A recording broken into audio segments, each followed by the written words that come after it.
DJ Sonic.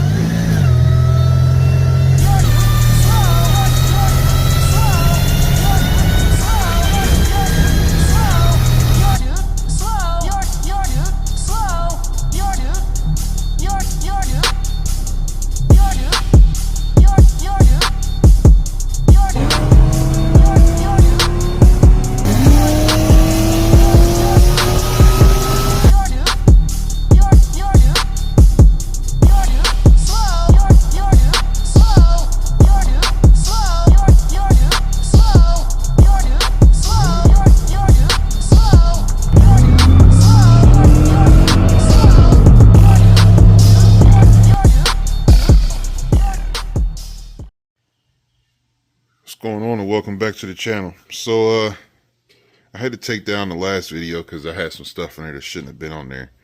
So today is going to be a better video than the last I took down. So if you saw the last video, I was waiting on the filters to come in. So what I'm going to do is I'm going to re-break down what I'm doing with the fuel setup, and we're actually going to put the pumps together. I'm only going to be able to put one in here today because the other 525 is still in the car. Also, I bought that baffle. So we're going to get the catch can situation together today as well. And I actually got my cooler for the fuel. So we'll unbox that and we'll take a look at that as well. And everything will be well explained. So, what we're going to start with now is we're going to put the Racetronics pump in here. Now, I know some people will probably say you could just run the stock pump for what you're trying to do. This is a $40 canister I bought off of eBay. So I really wouldn't trust my build on a $40 pump. And plus, I don't even know if that pump's E85 compatible. So I got the Racetronics 255. So that's what I'm gonna run because I know that's E85 compatible. Now, well, why would you buy a $40 canister? I always buy these $40 canisters and I change the pump in them. They work successfully every time. So that's what I do. Why spend $300 just to put another pump in when you could just get a $40 canister that does the same thing and just swap the pump out? So that's what we're doing. Now, what we got to do here, we need to disconnect the harness on the bottom. So you gotta pull that red tab and then pull that harness down. And then we gotta pull this out, pull that out. And that tab right there, you just squeeze that in and you push that down. And then once you do that, you should be able to take like a flathead and then gently pry this down. You want to get that out the way because that's a very delicate piece right there. If you make this move too much, you could have a, like some people may notice where you turn the key and the car will go straight to F, or the fuel gauge will just be this erratic, just moving for no reason. That's because of that. So, and that's another reason why I bought this canister, because pulling this in and out all the time, it wears that out. And when you put it back together, you got this, you got to slide in there. Try not to make this move too much. Like, this is real delicate. So, all right.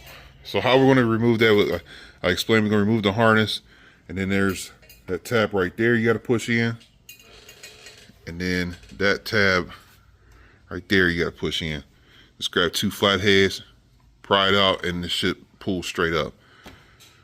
So once I get this taken apart, I'll show you what's next. Okay, so this clip right here, all right,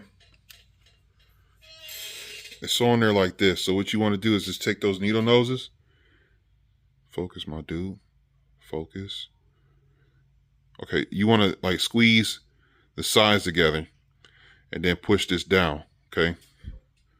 And once you push this down, you know, you undo the harness like I told you to, from the pump and from the top of the canister. And then you're going to squeeze those two together and then just slide it down. Okay. Set that to the side. And then when you do this one, you take this out, take a flathead screwdriver, push in on that side, lift up, push in on that side, and then it'll just come straight out. And this is where we're at right here. So this is what we're changing out. We don't need this where we're going. Now, how I go about it. Okay. From this side, I'll take a razor blade and just put a little slit. Actually, you know what? We're not using this pump where we're going anyway. So there's two ways you could go about this. You could put a little slit on the bottom and then take a flathead and then just like put some, just like pry it off. Don't put the slit too big because it's got to slip over top of that. You could go about it that way, or you could just take some pliers and just crush it because you ain't going to use it no way. So you could just crush it. And then once you crush it, take your flathead screwdriver, put it inside the corrugated hose and expand it a little bit. And then you'll slide the pump in and clamp it, and then you're good to go. So let me go ahead and do that, and then I will show you the end result. Okay, so I went the method of just breaking the pump because you're never going to use it anyway. So once you break the pump, just take some pliers and squeeze it to the cracks. Slide it right out, okay? Now, you could just slide this in and then clamp it. So, like I said, take a flathead, you know what I'm saying, stick it in there, expand it a little bit so it slips right on. And then once you get that in there, you're going to take one of your clamps here and then just clamp the hose down. And then slide it on up in there, put the filter on, and then push it right on back in this bucket. Like fuck it. All right. So you put that on. I know I got one of them rubber sleeves.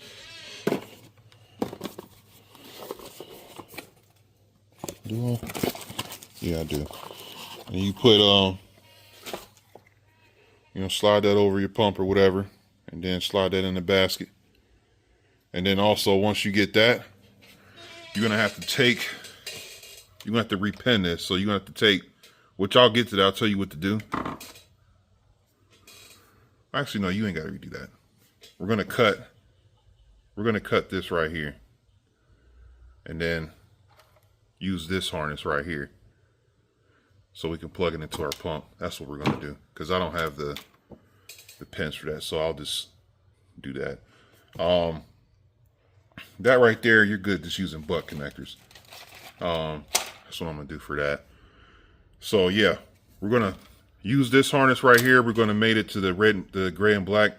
The gray would be the red, and the black would be, of course. And then we're gonna use that so we can plug our pump in.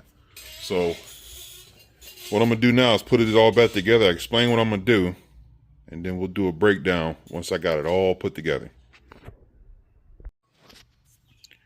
And just like that, we got the pump in.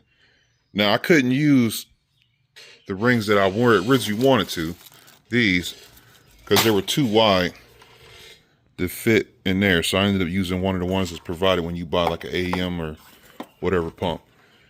Still gets the job done, but you see what happens. So yeah, just clamp that down,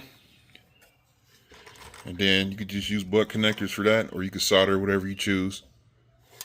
I usually do it this way when it comes to these pumps because they're water resistant, or fuel resistant rather. And that's it. So everything's ready to go. This canister is ready to drop in and go. And everything is going to be functional like factory too, which is the best part. Okay, so that's that. So I can actually put this back in the wrapper until I'm ready for it. I slide this back on, and I'm not putting that part on until I get ready to put it in. But now this pump's ready to go.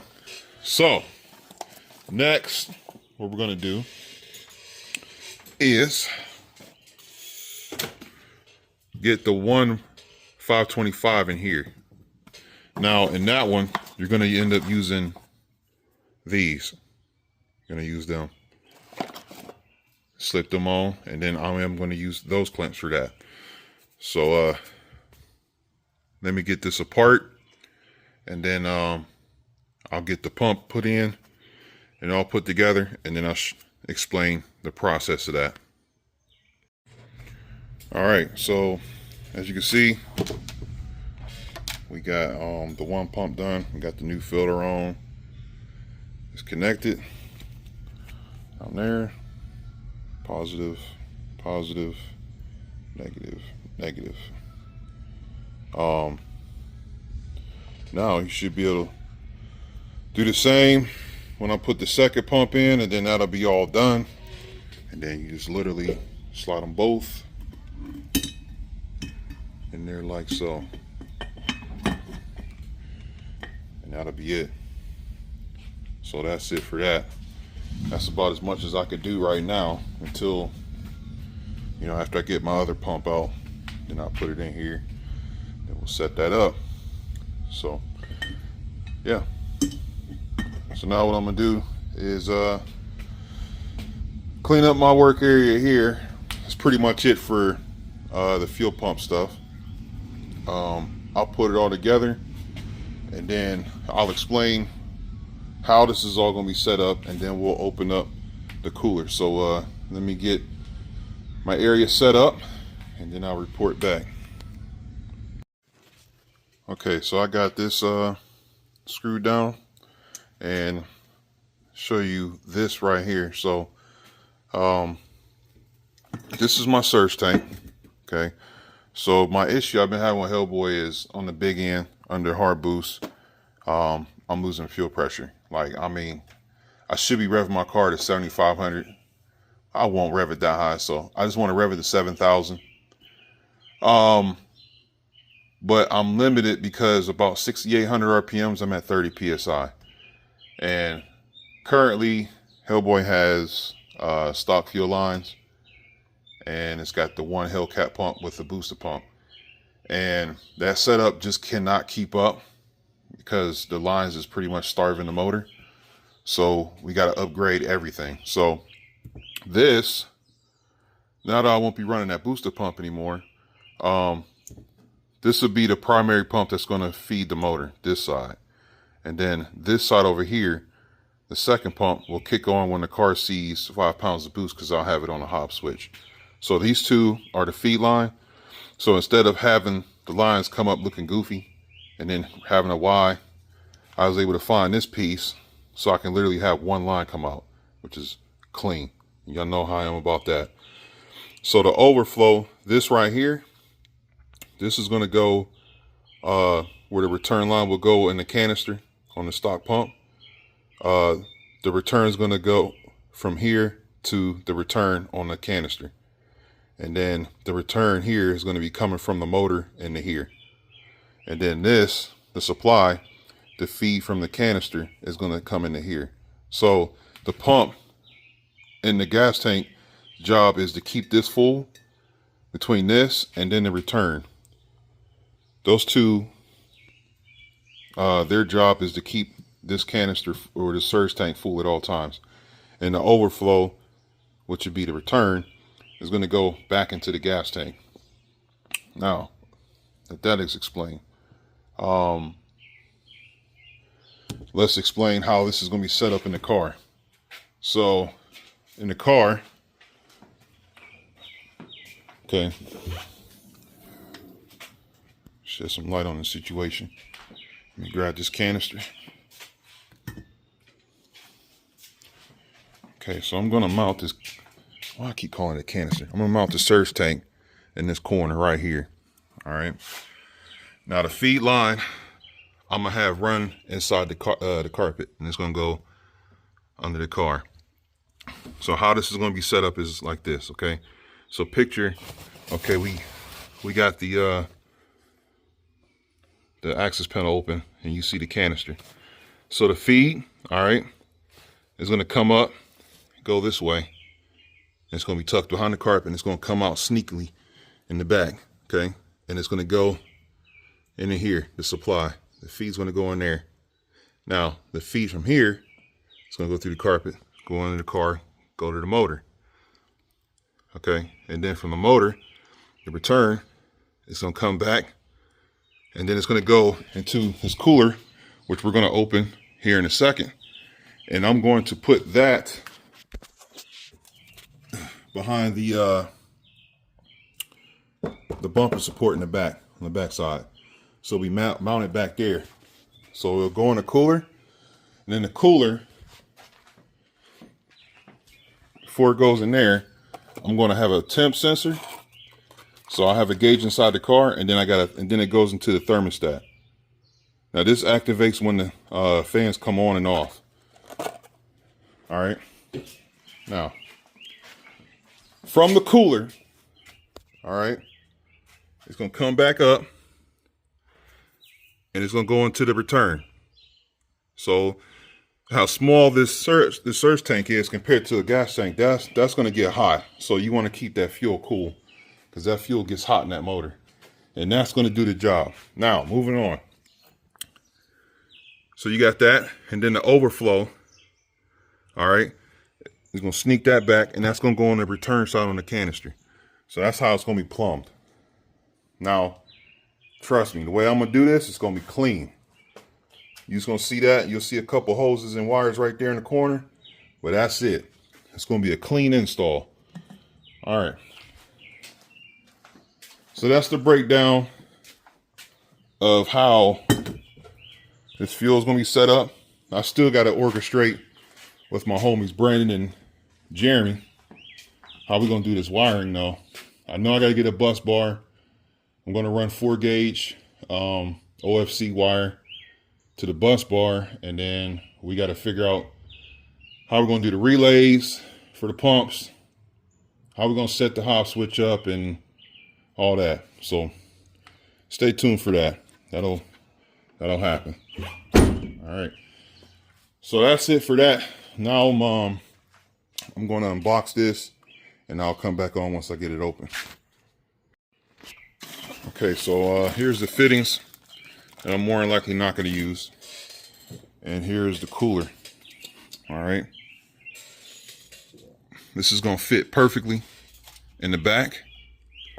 I didn't even realize this thing's got like 2 heat exchangers, which is pretty cool. But you got the dash 6 end, which is exactly what I need for the return side. So when it's under the car, all right, I'm gonna have it on this side because this would be the passenger side. That's what I want. Well, no, I'll have it like this. It'll work either way. So it's gonna go in from the top and then out the bottom to back inside the car. And then like I said, we'll have the thermostat here, right there rather. Thermostat will be right there, and the temp sensor. They'll be in junction with each other right there, so I can see the temps for the gauge I'm gonna have inside the car. Actually, you know what? No, I'm gonna be smarter than this. I'm gonna be smarter. I might put that before the motor. I don't know. I'm gonna figure it out. I'm gonna talk it over with my homies. If I should put the temp sensor before the motor so I can see the temperature of the gasoline going into the motor, or if I should put it before the cooler, or actually after the cooler. It's 3 different ways. Put in the comments what you think. If I should put it before the motor, before the cooler, or after the cooler going into the surge tank. So a little debate for us to figure out. But that's it. All right, now I'm gonna go ahead and put all this back in the box, put it away, and then we're gonna hop on getting this surge tank to get, or surge tank, the catch can. We're gonna work on getting the catch can together. All right, I already took the catch can off, but I want to explain to you how I got this set up. So the way I have my setup is there's a phenolic spacer underneath my plenum, right?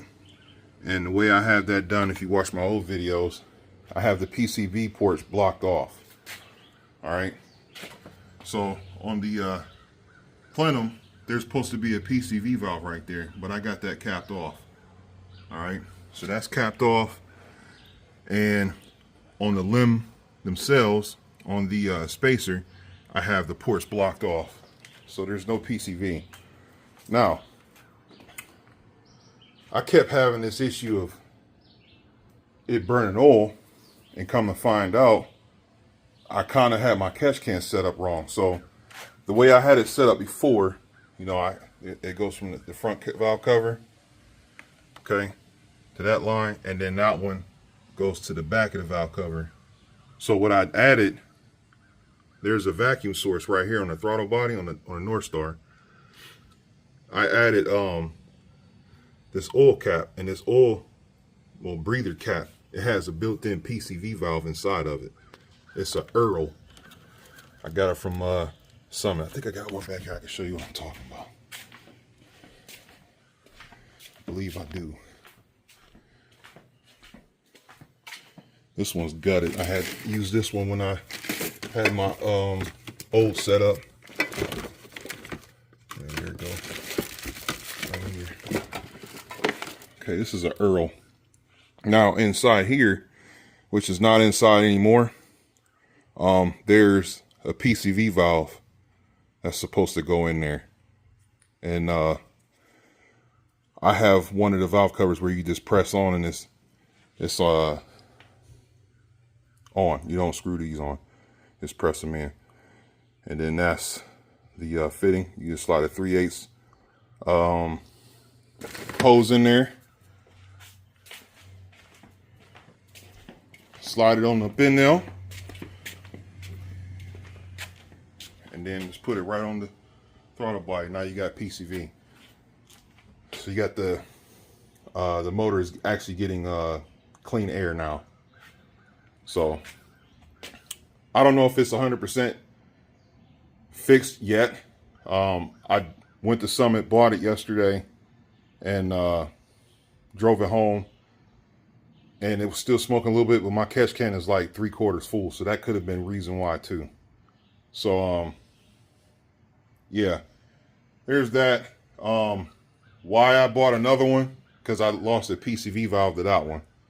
I used that one when I had my old style catch can set up before I got this one. So just bought a new one, whatever. Now I got a spare. So that explains that.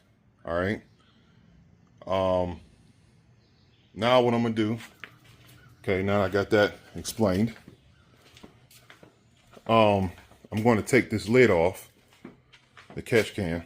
Now on the Vibrance, you can buy this right here, which is it's a baffle for pretty much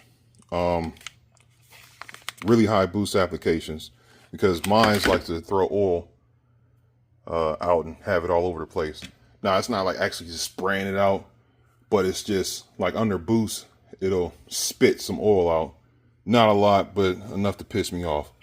So I'm gonna take this out, and then we're gonna slide this in. So let me get my Allen keys and get this off. Okay, so now that I got it open, as you can see, that's literally what was in there. There was no screen in there. Let me get some light in here. There was no screen in there. That was all that was in there.